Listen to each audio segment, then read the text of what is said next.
Super. Right, so welcome everyone to our event, Doing Business in India.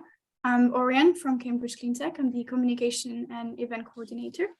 Cambridge Cleantech is the global innovation network for climate tech. Before we start, please may I ask you to remain muted and note that the event is being recorded. We will have a Q&A and a networking session at the end of the presentation. So if you have any questions, please feel free to put them in the chat section, ideally putting the name of the speaker you wanna ask the question to, and we will cover them, as many as we can at the end of the event. If we don't have the time, there'll be the networking session where you can have more of a almost one-on-one conversation with the speaker. As a reminder, the event is organized by Cambridge Cleantech, DIT, and Bridge India. I hope you enjoy the event and benefit from it, and I will now pass the mic to Ben from the DIT. Ben, over to you. Thank you, Oriane. Good morning, everybody, and thank you so much for joining us. As we just said, this event is being run by the DIT UK Export Academy. Many of you are aware of the Academy and joined us through that route. We do have some other guests that have joined us via Cambridge Cleantech. So for those of you that aren't aware of the Export Academy, these slides will be shared and there'll be a link to the resources that are available. So the Export Academy is a new program being run by DIT where we put on numerous events and activity to try and help businesses like yourselves to think about and start exporting, or if indeed you are exporting, to help you do more of it. And events like today's are specifically focused on sector specialisms and also market introductions. So I'm delighted to be joined by the others, and Cambridge Cleantech has done a fantastic, lot of fantastic work with Bridge India to put this together. So we're delighted to bring it to you as part of the Export Academy. So I'll hand over now to Karthik. Cool. Thanks, everybody, and welcome you all once again on behalf of Cambridge Cleantech and all the partners. And I myself, Karthik, part of Essex County Council's Inward Investment Team, and also chair the India Special Interest Group at Cambridge Cleantech along with Bridge India. And I'd like to start off with a very quick note about Cambridge Cleantech. It was set up in 2006 by Martin Garrett, who is currently the chief exec. And it is an industry-led organization aiming to promote a thriving ecosystem of innovators, investors, corporates, and government agencies in the clean tech space. And one of our successful flagship programs is the Clean Tech Venture Day. And since its inception in 2006, about 270 companies have kind of pitched to investors and raised close to about £650 million. And visit our website for the latest programs and projects, and Oriane and Satyajit are around to help you with that. And as part of our internationalization series, today's topic is about India.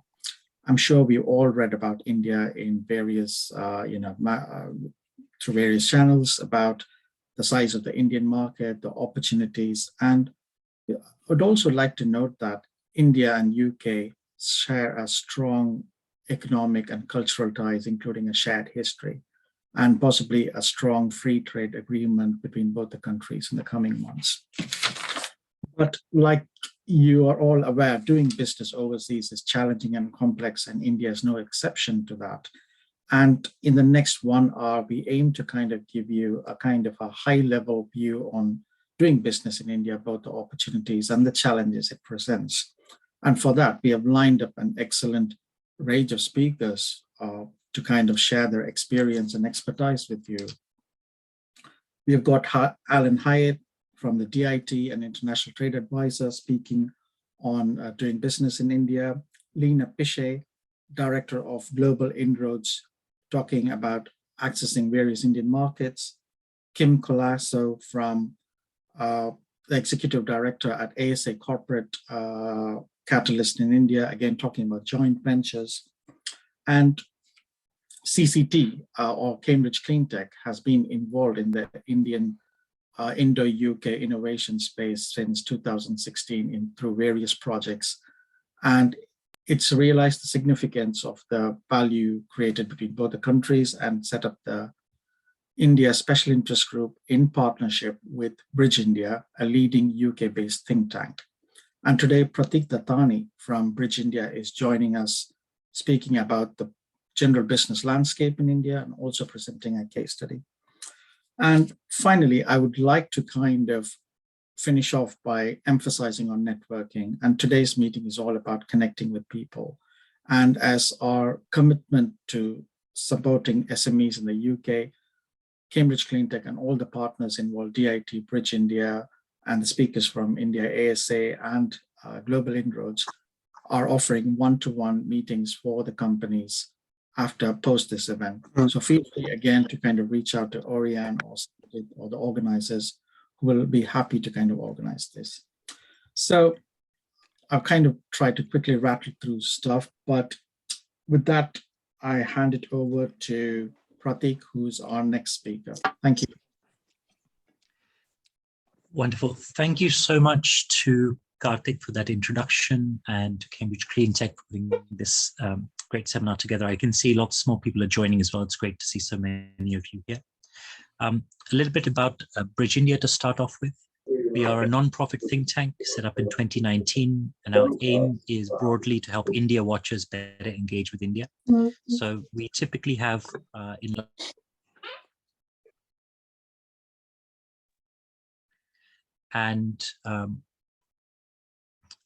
have 2 or 3 events a month. We're a membership organization, and our members include investment bankers, lawyers, some former diplomats, journalists as well. And the aim is very much a community where if you want to learn about India, either on a public affairs and government level, or meet ministers, or build lasting business relationships, this is the place to come to. We're primarily London focused, but expanding beyond that as well. In terms of my own background, I used to be the UK director for India's largest chamber of commerce. And at the time, we saw central government ministers come to the UK probably once a month on delegations. That has changed partly thanks to COVID and partly thanks to other factors as well. But I think UK is definitely a really key market for India. I'm tasked with just giving a bit of a roadmap of the Indian economy. The high level view of the Indian economy is that today it has the highest growth rate in the world. Over the last 10 years or so, that mantle has been China's. But as China struggles with various problems, an aging population and too few young people, local government finances crashing, real estate boom finally collapsing, and also a zero COVID policy, it's meant that India is growing significantly quicker than China. India's inflation is also lower than the UK and the US's, at least on India's preferred measure of inflation, which is the wholesale price inflation. India has a very young population, so the average Indian is 29 years old. So one of the things successive governments in India like to market about India is it is the world's back office, because we've got lots of young and bright people there. India has a very significant startup boom, and that's meant that in Bangalore, in Delhi, in Mumbai, in many other parts of India, there have been far more unicorns over the last 5 years than there have been probably in the whole of Europe combined in that period. In the renewable sector, India is definitely a global leader. The Indian Prime Minister is at COP27 in Egypt right now, and India's ambition is that by 2030, 50% of all the energy India generates comes from renewable sources. Hello there. Which is also I could be put putting through, it far please, ahead to my relationship director, Simon. Which puts it far ahead of the UK, the US, and pretty much the whole of Europe. While Europe is more aggressively pursuing oil and coal options because of issues in Eastern Europe, India is very much pushing ahead with the renewable agenda. And 2 of India's largest companies have made several acquisitions globally in that renewables and clean tech space over the last 12 months or so. Looking beyond that, one of the things that Delhi likes talking about often is that India is not China. So as China has become more aggressive from a geopolitical perspective over the last 2 or 3 years in particular, one of the big beneficiaries of that from a geopolitical perspective has been India, whether that's with Australia, Japan, UK and US and France in particular, but also other countries at a political level. India has a lot of opportunity. The market is absolutely huge. The few tips for anybody looking at the Indian market, I would say, and hopefully this sets the scene quite nicely for me to hand over, is India has 1.4 billion people, but for whatever product you're selling, you don't have a market for 1.4 billion people. The metro cities are very different to the tier 2 and tier 3 cities. The middle class in India is actually pretty small. If you think about the number of people in India that can afford a Starbucks coffee at 350 rupees, actually it's a very small number of people out of the 1.4 billion. There are massive opportunities with state governments, often more so than the central government. But where there are state government opportunities, the work that you need to do to build up those relationships can take a while. I know lots of companies get frustrated with the pace at which things happen in India, but it does offer a significant market opportunity. And then I think with that, I will just conclude this roadmap of India and setting the landscape and hand over to Alan from the Department for International Trade.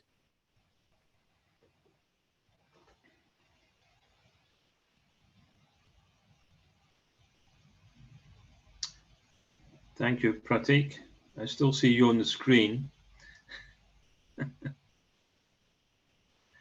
I'm just waiting for Oriane to load up the slides for me. Thank you. Yep, I'm an international trade advisor at the Department for International Trade in the East of England. Moving on. So what do we do? Well, formally, we provide guidance, services and support, but the way I like to put it is that we exist to help companies to sell more stuff overseas. It's as simple as that. Everything we do has got that ultimate aim in mind. And we're government, certainly, but don't let that worry you. It gives us lots of advantages because we have a worldwide network through our embassies and consulates throughout the world. In the UK, people like me provide impartial one-to-one support, and in the East of England, we have clean growth and other specialisms, and I tend to centre on energy. We have commercial staff in more than 160 diplomatic missions around the world. And in India, we have 9 offices that are listed there. We have specialists who know their markets and contacts in each of these offices, and you can reach all of them through people like me. You'll see my contact details later on, and really the easiest way to get into DIT in India or anywhere else for that matter is via your international trade advisor. And if you don't already have one, let me know and we can sort that out. We help along the lines of with events. As well as providing one-to-one advice, we support companies with events. We support companies at exhibitions. I mean, I was at Wind Energy Europe just quite recently in Hamburg, supporting East of England exporters. We have the Export Support Service Hub, where if you've got a fairly lightweight question to be answered, we're able to connect you with that, and we have colleagues who are specialists in doing that. We have business opportunity alerts, and you'll see a link for that possibly later on in the chat.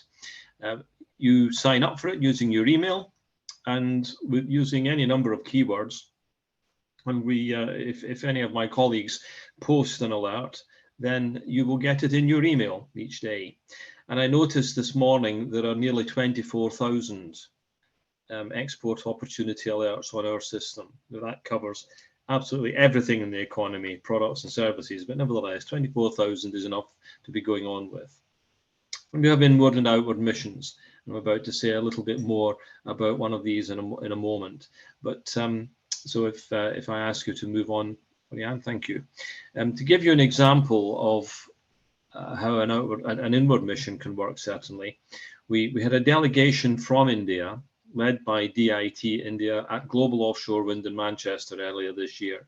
There were more than 40 buyers and influencers who were there to explore opportunities for partnership with UK organisations. Now, as it happens, one of my companies was particularly interested in doing something with one of those buyers. So between me and my colleagues in New Delhi and in Chennai, we collaborated to make sure that that East of England company had a one-to-one meeting during Global Offshore Wind. And not only did they be able to address a particular matter in hand, but we identified another opportunity, in fact, opportunities that hadn't previously been considered. So now that client of mine is reaching tender opportunities in India via that partnership with, as a result of having attended an exhibition in the UK where an India delegation was attending. And we do it the other way around as well. There are events that we'll come to in a moment. Thank you, Oriane. We're already exporting to India, and in our region in the east of England, we've already been recording exports in emerging technologies such as smart cities, energy and environmental, automotive and advanced engineering, and other sectors as well. So whatever sector you're in, even if it's not listed there, it's worth getting in touch because we have specialists across the board. Thanks, Oriane. And to get in touch, those are the details.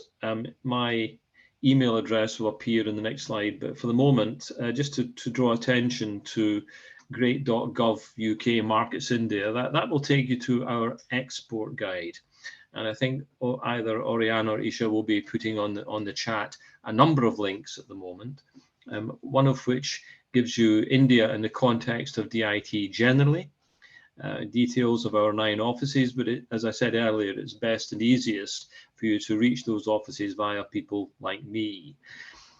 The export guide looks at sectors of opportunity, which include technology, and there's a reference in there to the UK-India partnership in that respect that might be worth looking at. And you can sign up for additional data that might be more product and sector specific than the export guide itself already is.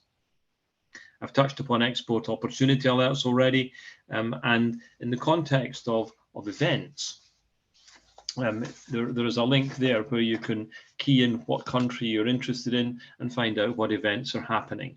There's a UK-India Green Hydrogen Hub, for example, that you can find out about and participate in, or the India Aquaculture Club for Research and Innovation. There's an event with the UK-India Twin Cities Marine Litter Partnership, which is a bit of a mouthful, but that's in February next year.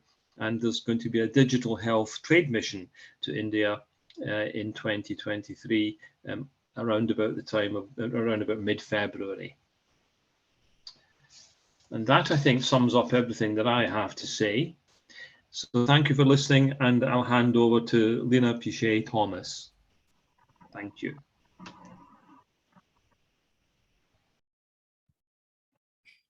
Oriane, I think Leena, yeah, she's just tried to. Hi, everyone. Hi, Leena. I guess I'm just on time. Sorry, I'm traveling in Spain and I had a bit of a logistics issue, but let me just share my screen.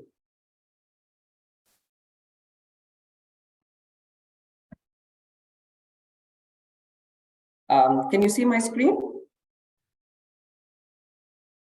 Yes, we can. Okay, yeah. Hello to everyone. My name is Leena Pishe Thomas. I represent Global Business Inroads India.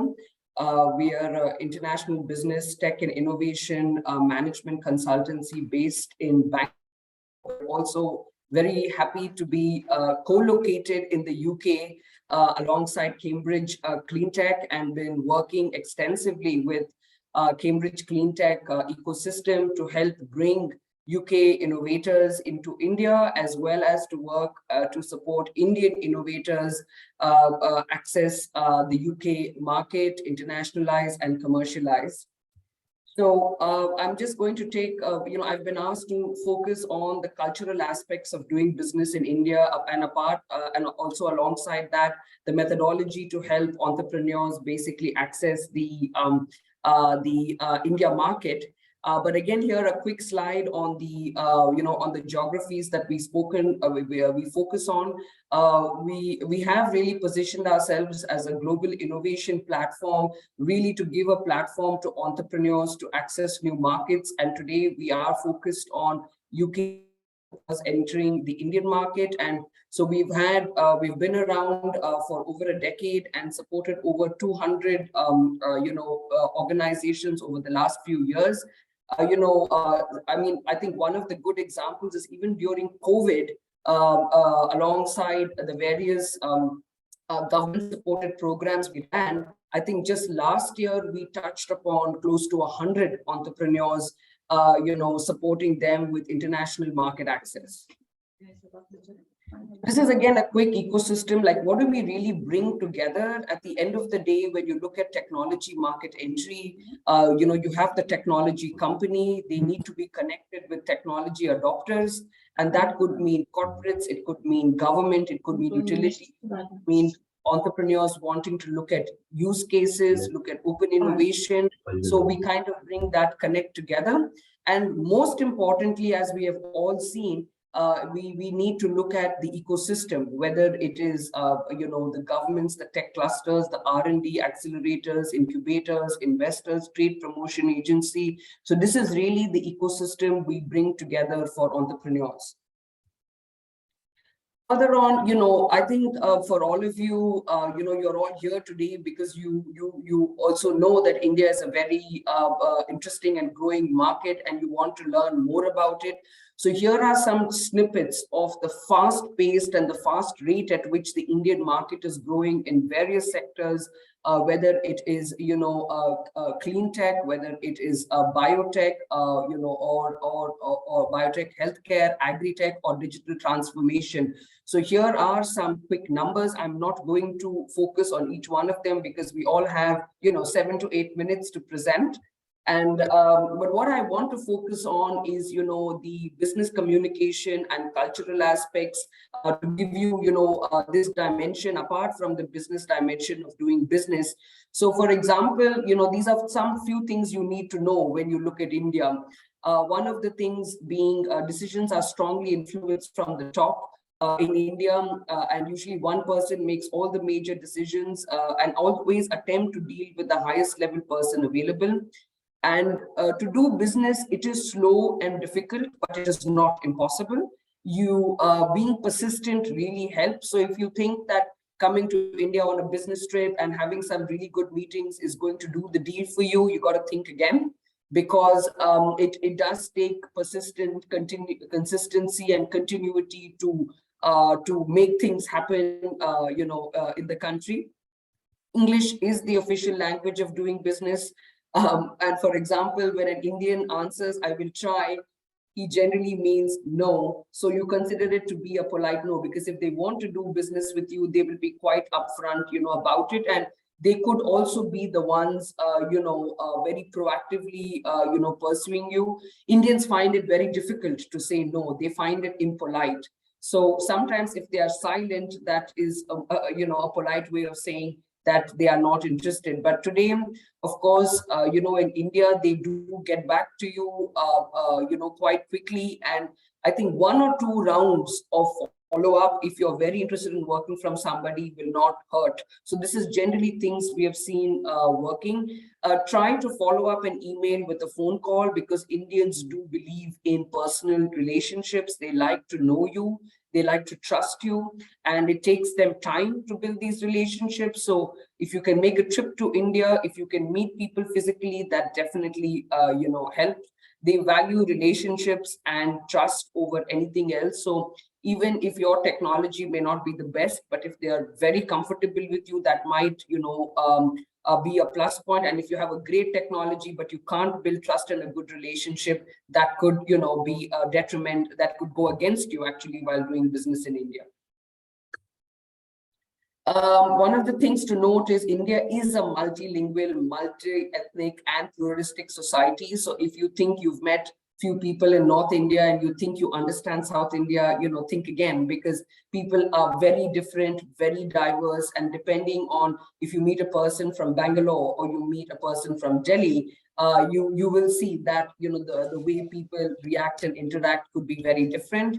And again, so these points really, and another key point to think about is technology and business model localization is a very important part of doing business in India. So don't come to India with a always come to India with, I need to meet some potential partners and customers. I need to understand the market. So do your market research, but also try to, work with people who can localize your business model and present that business case to the local ecosystem. Because if you come with the sales approach and say, this is my technology, this is my price, chances are that it may be harder for you to be, successful. So one of the things is another point that is quite important is the India has a huge consumer market and low operational costs. International companies need to take into consideration the economies of scale while developing their market entry strategies. So one of the complaints we always hear from international companies, India is very cost sensitive. And one of the strategies we mention is that try to ask your customer, what they would pay for a specific product depending on the market to which they are selling to. And you will see that one of the things that your partner might be considering is the economies of scale in India, and would also encourage you to look at, a forward pricing strategy for your product. So technology, localization, and looking at, the economies of scale in the market, they are very, very important aspects of doing business, in India. Another thing is don't hesitate to reach out to companies like us to look at due diligence in India. If you're already talking to a potential partner and you don't know how credible they are, one of the things is, getting a due diligence done. It's not very expensive, but it is definitely going to be worth your while. And also, I think I've not mentioned this on the slide. It's probably there in later slides, but IP protection, don't hesitate to ask and reach out to file your IP in India before you expand here. India has a very strong IP law and enforcement. So don't let people tell you that India doesn't protect IP. We do. So also, when you look at entering the Indian market, you can have, different ways. And two of the very distinctive ways is you can have your indirect presence through, having, a local distributor, local partner, or you can have a direct presence through, an incorporated entity, wholly owned subsidiary, a liaison office, a branch office, a joint venture. So both these options are available and they work, prolifically, in the country. Here is, I've just talked to you about the cultural background. And so what GBR has done over the last decade or so is we've analyzed the cultural differences in India, and we've analyzed how companies think and work in the UK, Europe, and the US. And we've come up with a methodology, a step-by-step process to ease your market entry into the country, really covering all the steps one needs to take to ensure that you don't have too many difficulties, and managing those difficulties in a very preemptive way. So the first step is we encourage companies to display their technologies online to India. India is fervently exploring new technologies. They are innovating through their development of technologies in India, but they are also innovating in partnership with international technology companies. So we have an online platform. I will tell you the link in a few minutes where you can showcase your technologies to India. The next step, and the step that most companies take along with us, is market research and customer or partner identification. We do that in a very holistic manner, and we also do that through identifying local use cases and project opportunities. So a lot of the times, if you do a market research and you're just kind of looking at an entry strategy, but if you're not thinking about your first opportunity, you're losing time. So we encourage companies to try and get to your first local use case or project opportunity as soon as possible, and then doing the technology and viability assessment, feasibility studies, developing your ecosystem, having the meetings. And as I'd mentioned, if you are thinking about an indirect presence in the country, we also do local representation of companies in India, helping you manage your IP, developing the local business model, the localization, and so on and so forth. And lastly, one of the things we've realized helps a lot is demonstrating your technology in India. And so we've set up this Global Tech Experience Center in Bangalore, where companies can actually demonstrate and pilot their technologies in India. These are like the early steps that help you with market entry. So quickly about GTI and the link. I'm conscious of time, so if you want to know more about it, you can go to this link, globaltechinterface.com. It helps Tech Displayer connect with Scouter. Like LinkedIn, you can connect, facilitate, identify early opportunities, and also there are open innovation calls that you could apply for on this platform. So this is your first step. So this, the second, I've told you the market research and the entry strategy, but this is about the GTech, where you can actually demonstrate and have a physical space to, to pilot your technologies in India. And now, most importantly, you would want to know about some case studies. How have we done this before? So this is an example of a Portuguese company. In fact, this company had European Union funding through a project called Inroads, where they got support to enter the Indian market from GBI. Like we did the business development, stakeholder matchmaking, qualitative and quantitative market analysis, tech evaluation, technology protection and valorization, and organized meetings and workshops with local stakeholders. This was, for example, a real-time air quality monitoring and forecasting technology from Portugal. So about Leena, the UK, sorry to interrupt, Leena. Could you wrap up, please? Absolutely, okay. just in a you. minute. Yeah, so we've worked with the Catapult, network, which is a part of Innovate UK, and supported them with, tech scouting, looking at shortlisting of technology companies, facilitating demonstration of technologies in Bangalore at the so on and so forth. So this is a project by Innovate UK. And one of the examples that we facilitated was, again, a company called Airbnb, and this is from the UK. So this is a little bit about how we work with innovation calls to kind of attract entrepreneurs from around the world to look at India. And this is a cross-section of the people we work with. So it's a wrap from my side. Happy to look forward to any questions and interacting with you down the road. Yeah. Thank you so much. Super, thank you so much. Yeah. And now we'll pass it over to Kim. Kim, over to you. I will share your slides. Thank you. Right, if you can, perfect. Thanks so much. Can everyone hear me clearly? Yeah. Okay, brilliant. First off, shout out to Bridge India for bringing us into this, and thanks for Cambridge Clean Tech for organizing this. Those of you who don't know Bridge India right now, they're doing some amazing work in helping companies understand the ground level realities of India. A little bit of background on ASA before I launch into the talk on joint ventures. ASA is basically a 32-year-old accounting and consulting firm based in India, and we specialize in helping foreign companies come into the country, set up offices, factories, joint ventures, etc. So what we do is the accounting, the compliance, the licensing work that's needed in the background. We handle all of the financial requirements. We handle M&A, due diligence, etc., etc.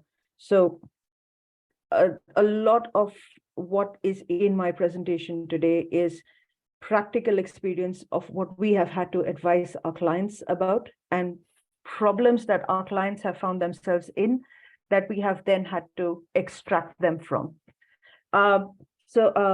If you could go to the next slide, please. Perfect, thank you. My apologies in advance for the slides. I tried to cram a lot of information into this, so broke the first rule of making slides. So here I've kind of put down a few of the benefits and challenges of setting up joint ventures in India. So the benefits, it's a ready-made distribution network. You get your marketing, your operations, relationships, government relationships also, it's all ready-made. It eases some of the setup processes. India currently permits 100% foreign direct investment. That's what FDI stands for, through the automatic route in most sectors. This means that as a joint venture partner, the split could be anything. There are foreign companies, some of our clients, who have joint ventures where they own 97% of the joint venture in India. So don't let anyone tell you that you have to be a 49% or a 51% or something like that. Look into the regulations, get yourself a good consultant, and you can be a 97 or 98% shareholder and owner of your own joint venture. Because in a number of cases, the Indian partner is effectively just a distribution or the marketing partner here. A joint venture is also a very low risk entry option, particularly in industries where there's, the developmental expenses are quite substantial. And finally, if you don't want to deal with labor issues, you don't want to deal with blue collared workers, you don't want to deal with factories and situations like that, a joint venture is the best option for you, because then somebody else who's more experienced in that is dealing with this. Now we come into the challenges, and there are quite a few challenges. Part of what we do is help extricate companies from unpleasant situations that they're in. We also help a number of companies set up their joint ventures. So when we are helping them build up the term sheet, these are issues that we encourage them to protect themselves against. Access to funds. Understand that in the UK, you have beautiful access to funds. Accessing funds is also cheaper in the UK than it is in India. So if your Indian partner is going to be accessing funds, it's going to be expensive, it's going to be difficult. So keep that in mind. It's not easy, it's not cheap. Financial delivery commitments. Here it means the split of profits, the split of expenses incurred, milestones for reinvesting profits, milestones for tracking returns from operations. Indian business people are usually very conservative when it comes to money. And they will want to wait until they have some returns on investment before they start plowing it back into the venture. They are also uncomfortable speaking about money. So when the foreign partner starts pushing for profits to be plowed back into the venture, you'll often find a situation where the Indian partner will come up with a whole bunch of excuses about why this cannot be done, without mentioning the fact that they don't want to put this money in, they don't want to plow back these profits because they want to see some returns on their investment first. A lot of this, and the foreign partner will often be very uncomfortable with this discussion because they want to get to the root problem and they cannot. But just understand that a lot of this comes down to a conservative attitude towards money. So make sure that when you all are setting up the joint venture, that you put in place very clear milestones of what is being agreed to. Incomplete tax planning, this has been an Achilles heel for a number of companies.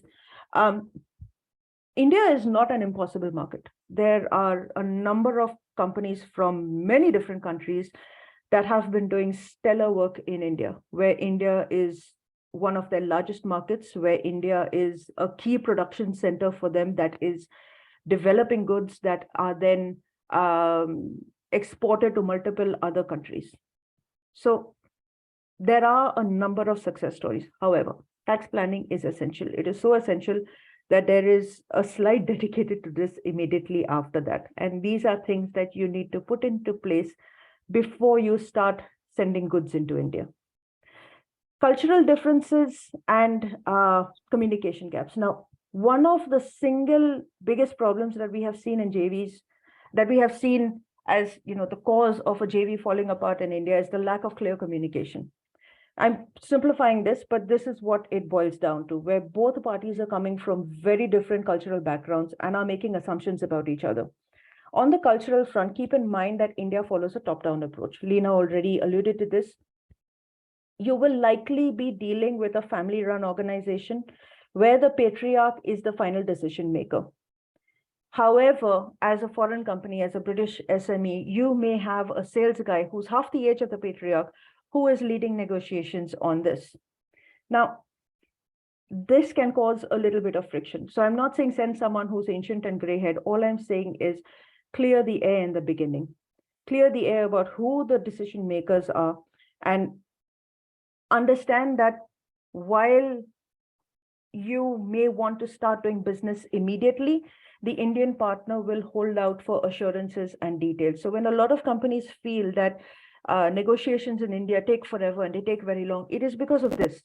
It is because the Indian partners have been burnt before, and they are being cautious, and they are holding out for assurances, and they're holding out for details.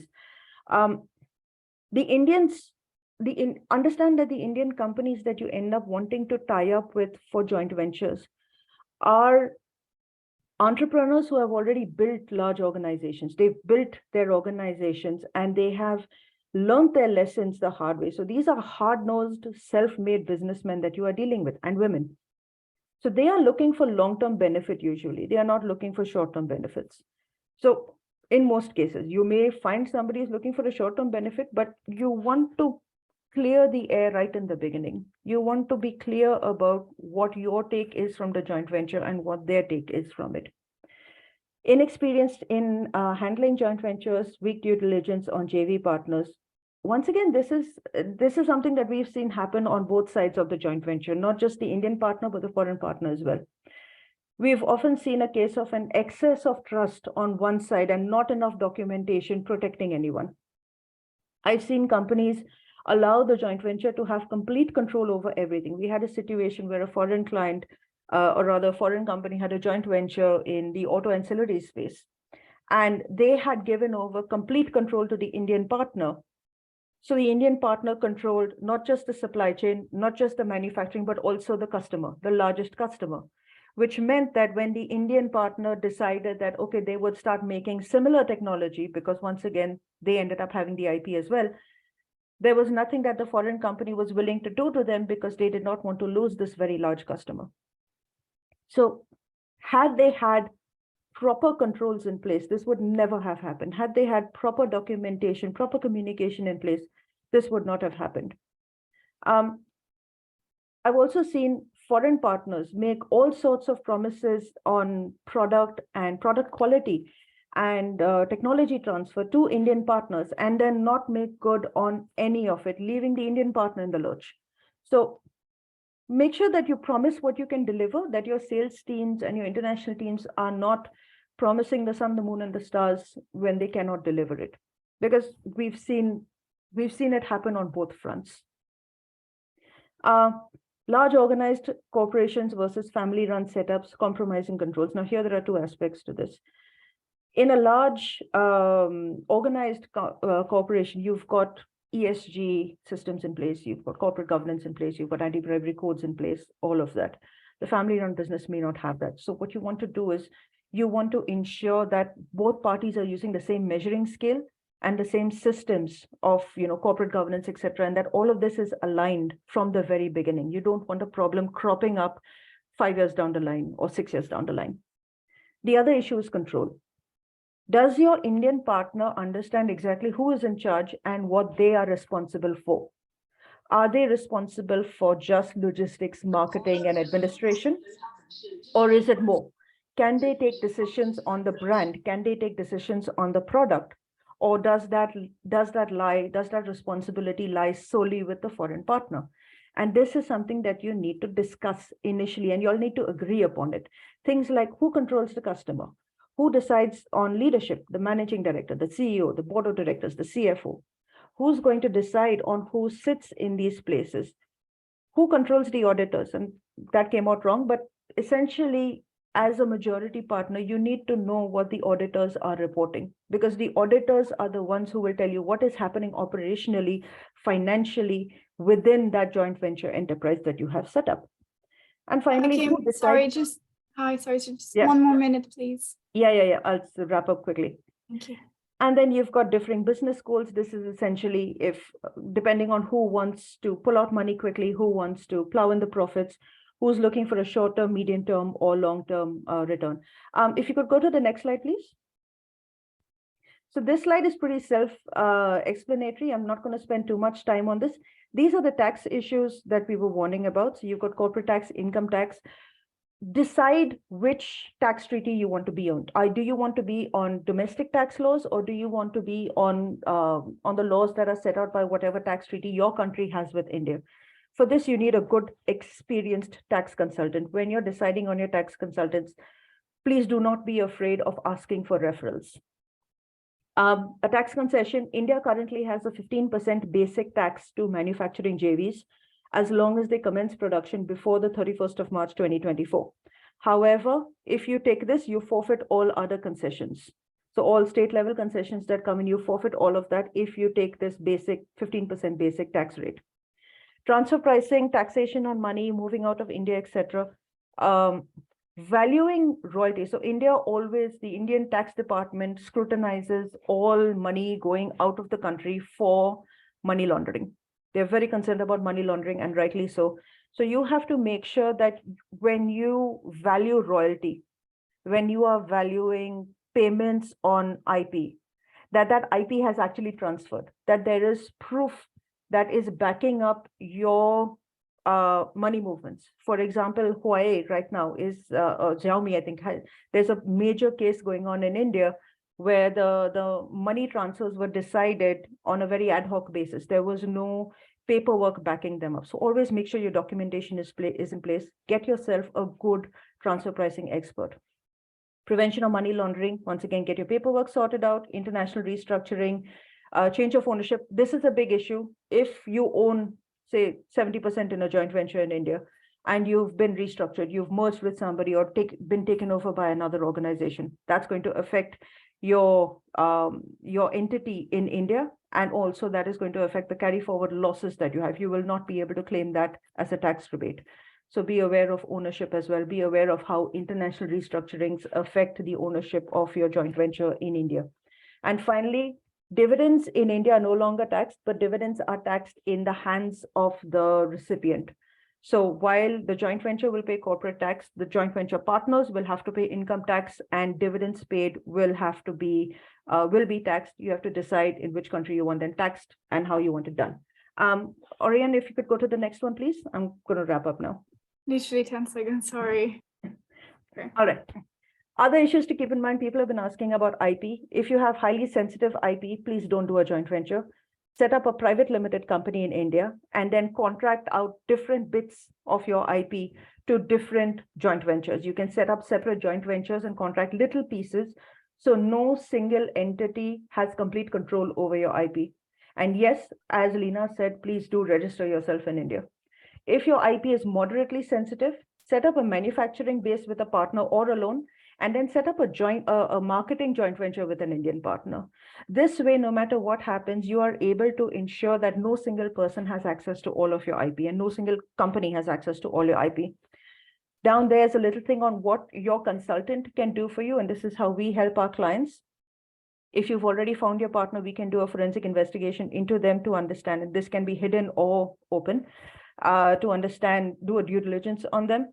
We can help you find a partner where we do our own due diligence checks.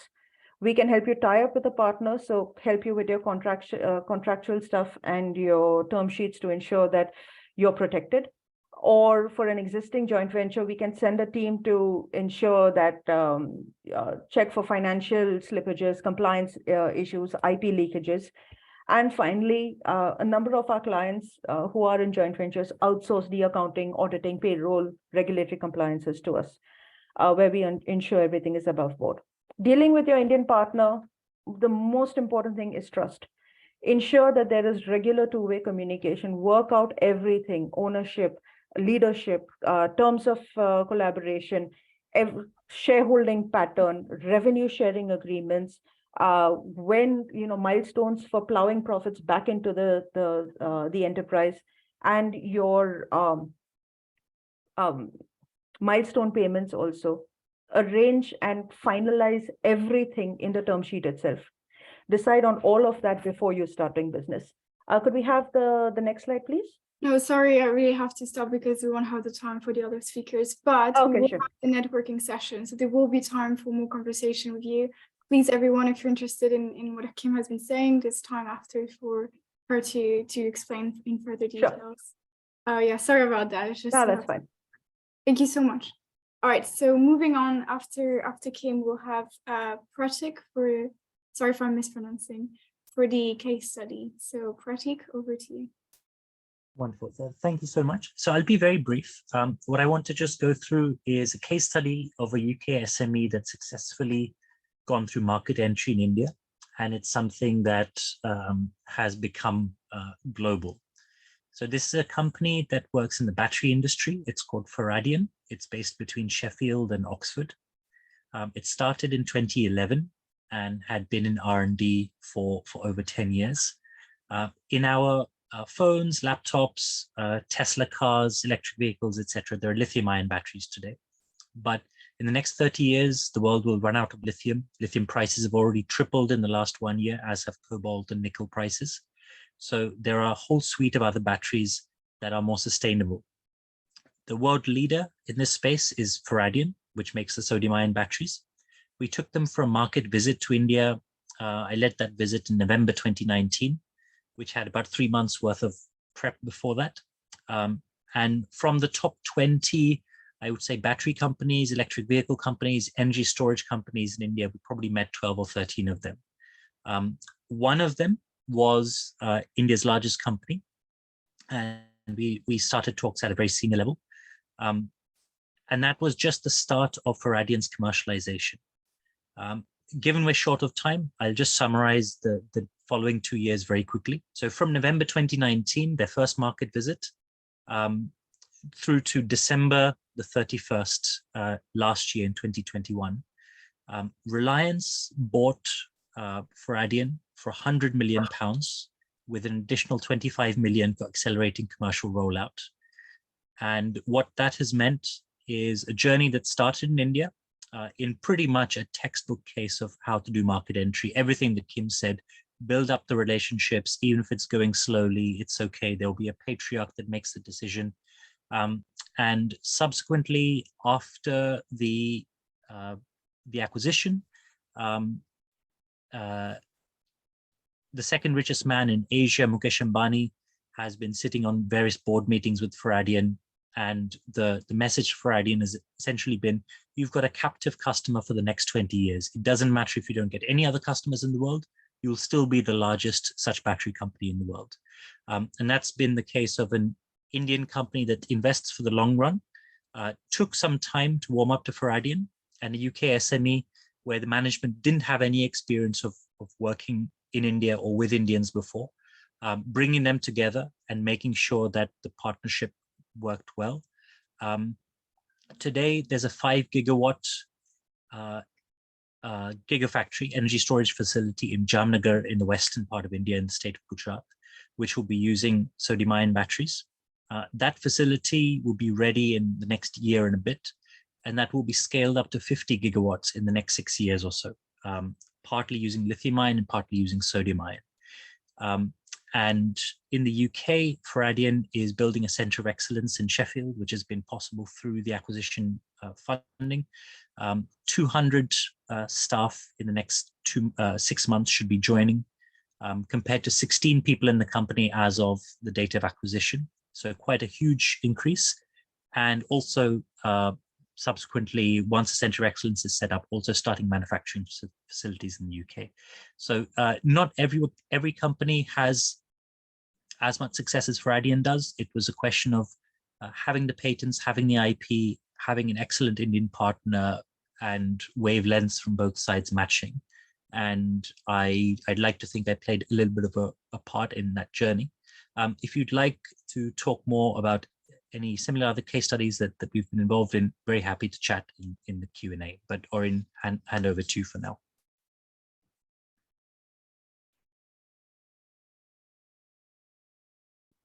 Hi, Pratik. Super. Thank you so much for your presentation. So now we'll move to the Q&A for a few minutes. So my colleague Isha has been putting all the questions on one side, and we will be going through them now for a few minutes. suggested we make it a little bit shorter, just 5, so then we have more time for the networking. So what I'll do now is I'll put the speakers on this what is called the spotlight, meaning we'll see you all, and then whenever you're ready, you will see the questions and you can help with it. Leena unfortunately had to leave, I think, so Harsha will be replacing her. Yeah, thank you very much.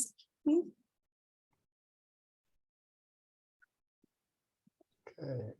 Hi everyone, thanks very much for our speakers' contributions there. There's so much to pack into such a short session, and really trying to give you a feel for the market. And a couple of things I picked out particularly were focusing on the market and the nuances, the cultural nuances. So let me just have a look at the chat box. I saw several questions, one particularly about IP from Lawrence. I don't know if Lawrence, you wanted to come on the screen and ask your question, but it was about protecting brand and IP.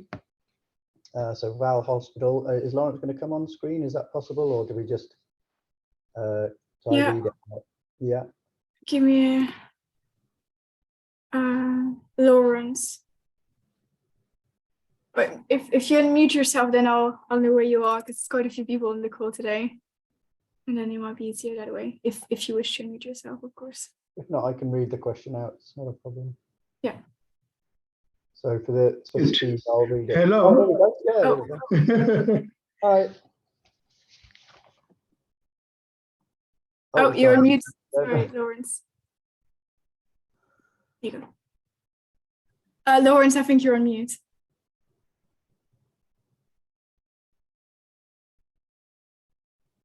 Should be bottom left. Should be a little icon.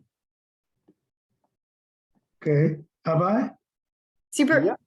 Okay. Yeah, my name is Lawrence. I don't want to take much of your time. My company developed flat path mobile hospitals and medical technologies that are unique. And we presented at Life Science in Japan, and there has been a lot of interest. But we are interested in India. It's a novel, new idea, new technology, and we did not know how to. It's a very big market. You don't just jump in there. Jump in there, you run into trouble. So this program was just timely. So we wanted to know first what it is like trying to get into Indian market. Of course, a lot of it I've had now.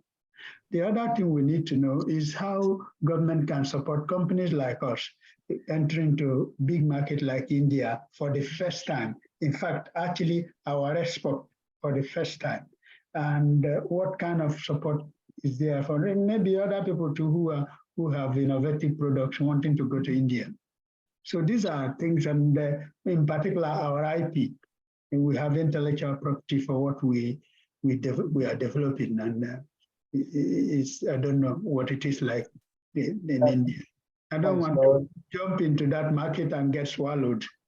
Yeah, sure. So I think the key, it was brand and IP there. So I think Leena and Kim both touched on that. So I don't know if you've got a sort of brief. I did attend half of that one, because I was struggling with my system. So okay.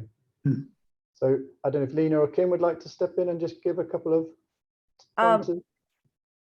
As I mentioned, if you have very sensitive IP and you are concerned that if you tie up with an Indian partner or something like that, that someone would take it over, then my suggestion is you set up a private limited company in India first. You set up a PLC and then a Section 8 company, if you will, and then you start having tie-ups with different partners, because when you have a private limited company in India, you can then register your IP and protect it. Brilliant. The other way to do it is tie up with high quality partners. So there are a number of hospital chains that are in India that are privately run, are some that are run by government trusts as well, that are used to tying up with foreign players and are very, very clean players, very high corporate governance standards.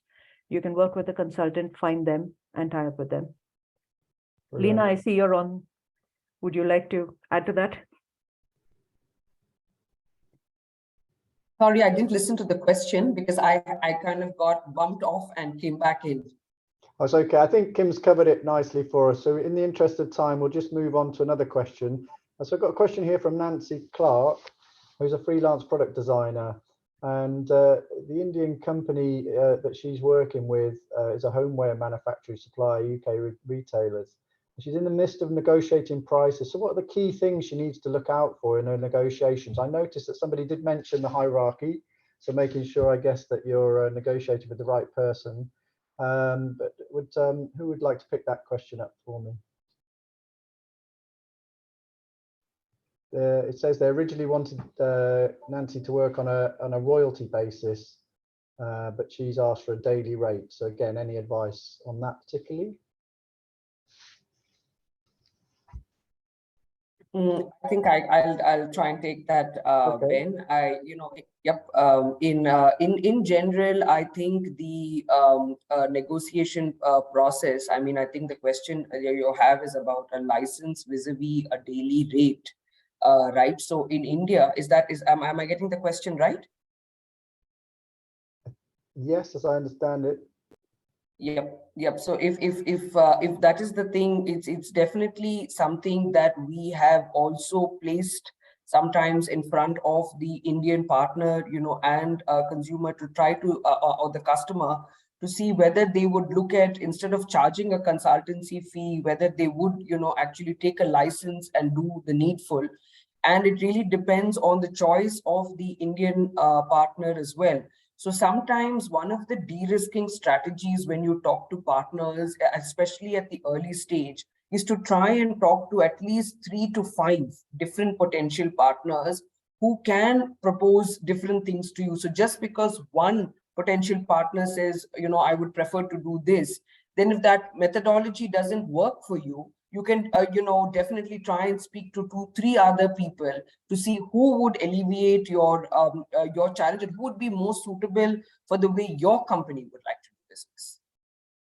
Thank you, Leena. That's brilliant. So I'll just pick one more question because we have run a little bit over time, and I'm just trying to grab it again. I did see, yeah. So it's about credibility. So it was Caitlin, if I pronounced that correctly. So it's really just sort of doing your due diligence about the credibility and reliability of partners, obviously with such a large market as India, and obviously with cultural differences. Would anybody be able to pick up on that particular question? How best to do your due diligence? And is this about, again, connecting with suitable partners, trusted partners? Who would like to pick up that on the panel for me? Alan?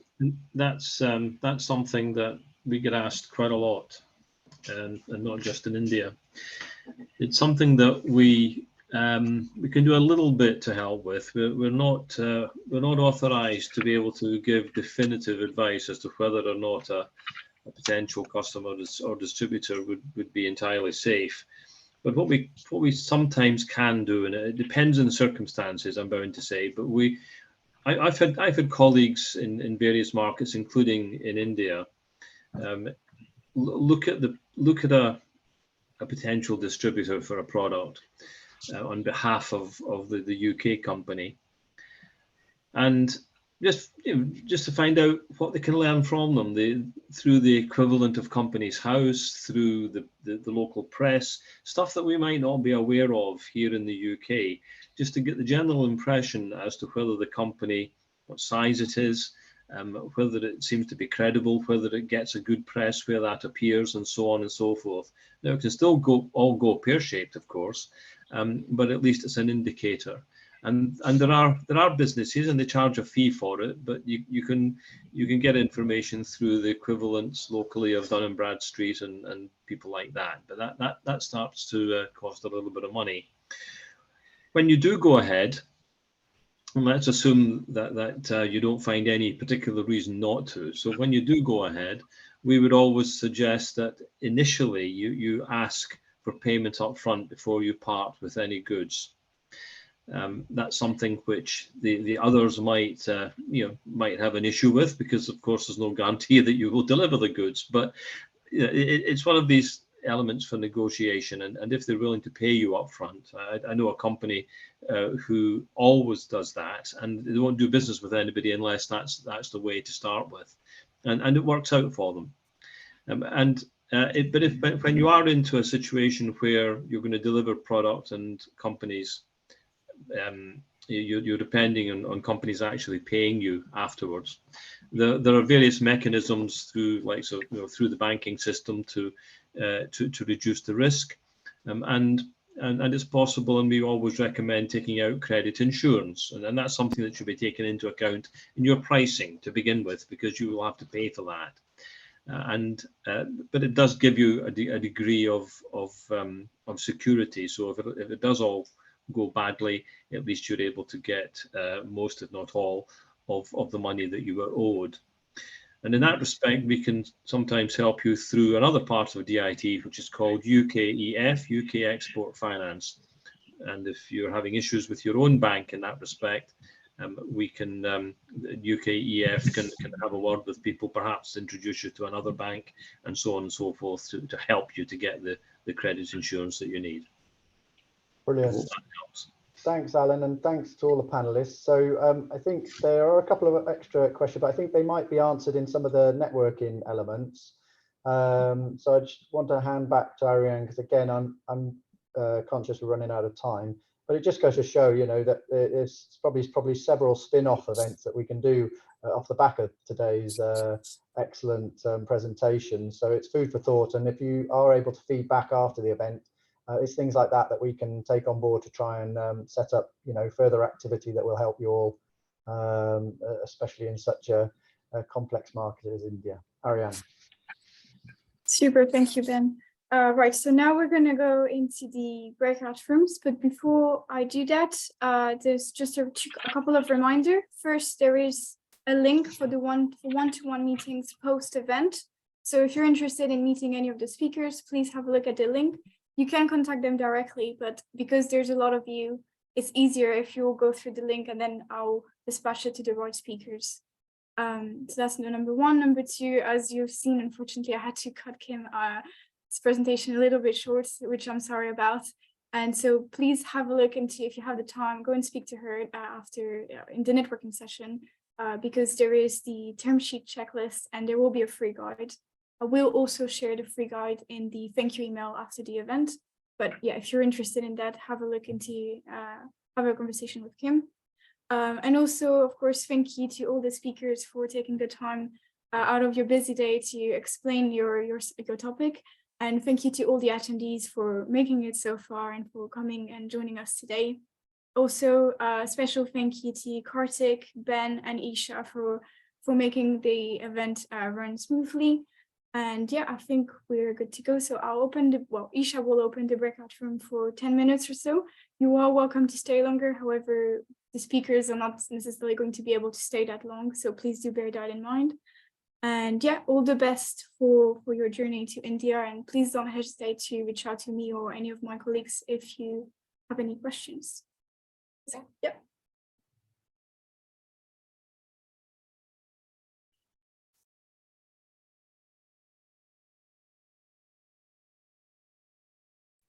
If you have any problems with the breakout rooms, let me know, or my colleague Isha.